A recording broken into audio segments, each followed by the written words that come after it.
Muy buenas tardes, mis queridos y mis queridas. ¿Cómo están todos el día de hoy? Espero que estén muy bien. Bienvenidos y bienvenidas al capítulo número 11 de toda esta serie de videos que estoy sacando acerca del máster en análisis de la conducta que estoy estudiando actualmente en SABEC. No olviden que actualmente tengo un curso online sobre análisis funcional en psicoterapia en terapias contextuales que va a fortalecer sus habilidades clínicas y sus conocimientos en análisis funcional y que naturalmente pues van a obtener certificado por este curso online. Así que pilas porque está muy bueno, está muy interesante y les puede ayudar a tener más conocimientos de todo esto que pues solemos aplicar en nuestro campo clínico como estudiantes de psicología, así como también como profesionales. Así que se lo recomiendo. Muy bien, entonces vamos a continuar desarrollando lo que conocemos como el concepto científico con relación a las variables independientes y dependientes. El video pasado estuvimos hablando acerca de la importancia de estas variables, así como también la relación que existe entre las mismas y la importancia de la relación dentro de pues, el análisis funcional de la conducta. El día de hoy vamos a hablar acerca de las 6 dimensiones correspondientes a estos conceptos científicos. Un concepto científico está especificado o está definido a través de las siguientes dimensiones: tipo de especificación, nivel de especificación, tipo de contenido, composición, tipos de valores y formas de expresión. Como el contenido es un poquito largo, entonces nos vamos a ir por principalmente los 4 tipos de dimensiones del concepto científico. Listo, nos fuimos. Entonces, primero, tipo de especificación. Normalmente nosotros en la vida logramos observar 2 tipos de definiciones. Aquellas que son por comprensión y aquellas que son por extensión. La especificación por comprensión es el resumen de lo característico de un concepto. Por ejemplo, vamos a definir el autismo correspondiente con este tipo de definición o este tipo de especificación. Trastorno generalizado del desarrollo de una persona, y pare de contar. Si se dan cuenta que en este tipo de especificación no entramos en muchos detalles, somos bastante concretos y al parecer no utilizamos ninguna relación, es decir que en un conjunto de variables, si bien es normal ver relaciones entre las mismas, en este tipo de especificación pareciera no haber una relación entre variables, sino un resumen muy concreto de un concepto. Ahora vamos a comparar esta definición con la especificación por extensión. En la especificación por extensión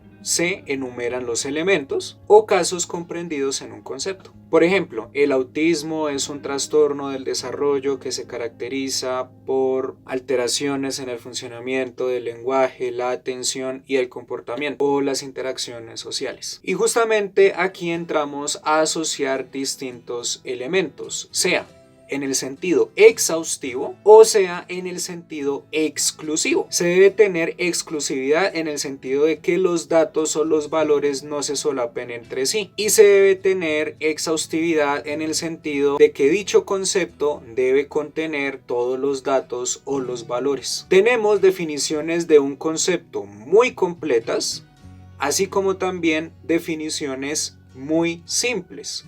Definiciones en donde asociamos variables y otras definiciones en donde simplemente estamos hablando en términos de una generalidad. Siguiente dimensión del concepto científico: niveles de especificación. Hablamos de los niveles de especificación cuando hacemos referencia a que los conceptos pueden estar construidos por indicadores o constructos. Un indicador es un concepto que especifica un contenido en mayor medida empírica que otro, mientras que un constructo es un concepto con una especificación empírica de su contenido considerada insuficiente dentro de los espacios o dentro del contexto espacio-temporal. Los indicadores siempre van a superar a los constructos. A mayor nivel empírico, mejor.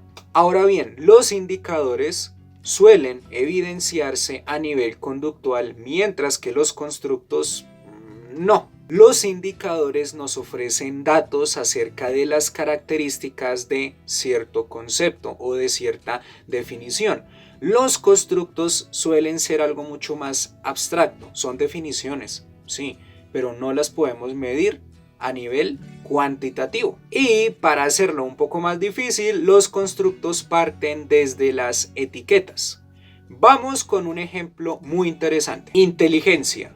Capacidad para adaptarse a situaciones nuevas. Aquí el nombre inteligencia sería la etiqueta y la definición de la capacidad de adaptarse a situaciones nuevas sería el constructo, que pues como pueden escucharlo es algo muy difícil de observar. Sin embargo, nosotros podemos ponerla a la inteligencia en distintos indicadores. Un indicador asociado a la inteligencia sería número de problemas resueltos en una clase de matemáticas o en un determinado examen. Otro indicador sería encontrar en la siguiente situación problema la solución correspondiente. Encontrar en el problema X la solución. Esos serían indicadores que nosotros nos podemos dar cuenta a nivel observacional, a nivel de la conducta. Ahora bien, nosotros podemos responder a esos mismos indicadores a partir, por ejemplo, de porcentajes o de contabilización de problemas resueltos. Se han resuelto el 75% de los problemas. Se han encontrado 20 soluciones al problema X y se dieron cuenta que los estoy contabilizando y los estoy midiendo cuantitativamente para tener una idea sobre el comportamiento de la persona.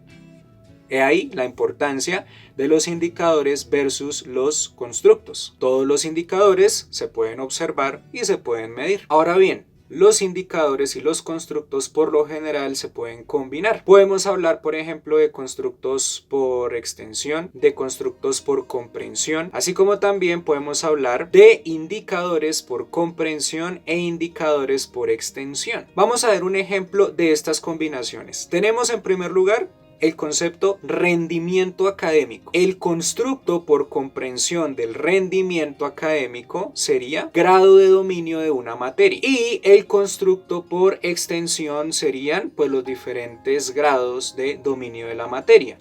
Escaso o poco, nulo o mucho. Escaso, medio o amplio es la cosa. Esos son los grados de la extensión. Sin embargo, estos grados por extensión del rendimiento académico no son observables. Sin embargo, este rendimiento académico visto desde el punto de vista de los indicadores por comprensión y extensión sí que tendrían una posibilidad para observarse, para medirse, para cuantificarse. Por ejemplo, respuestas a un examen. Aquí estamos hablando de un indicador de acuerdo a la definición por comprensión. Y nosotros podemos contabilizar cuántas respuestas buenas tuvo o cuántas respuestas malas tuvo de ese examen para determinar el rendimiento académico. Y en cuanto a la extensión, tenemos los aciertos y los errores o las respuestas adecuadas o respuestas correctas y respuestas malas o respuestas incorrectas. El punto es que en indicadores nosotros vamos a poder medir con mayor objetividad, mientras que los constructos es muy difícil medir con objetividad. Ok, vamos a pasar al tercer punto. Contenidos de los conceptos. Estos contenidos de los conceptos se pueden clasificar puntualmente en 3 características. Estas características hacen una gran referencia a el objeto de interés del profesional. Primera, contenido de los conceptos de los sujetos. Segunda, de medio. Y tercera, de estudio. Pero no se preocupen, porque para esto he traído mi cuaderno de apuntes del máster que estoy cursando para no perder objetividad y precisión en cada una de las definiciones de las 3 características. Vamos con la primera característica, contenido de los conceptos de sujeto. Individuos, grupos o entidades que son objeto de estudio para el profesional. De medio, correspondiente con el ambiente y otros individuos o grupos.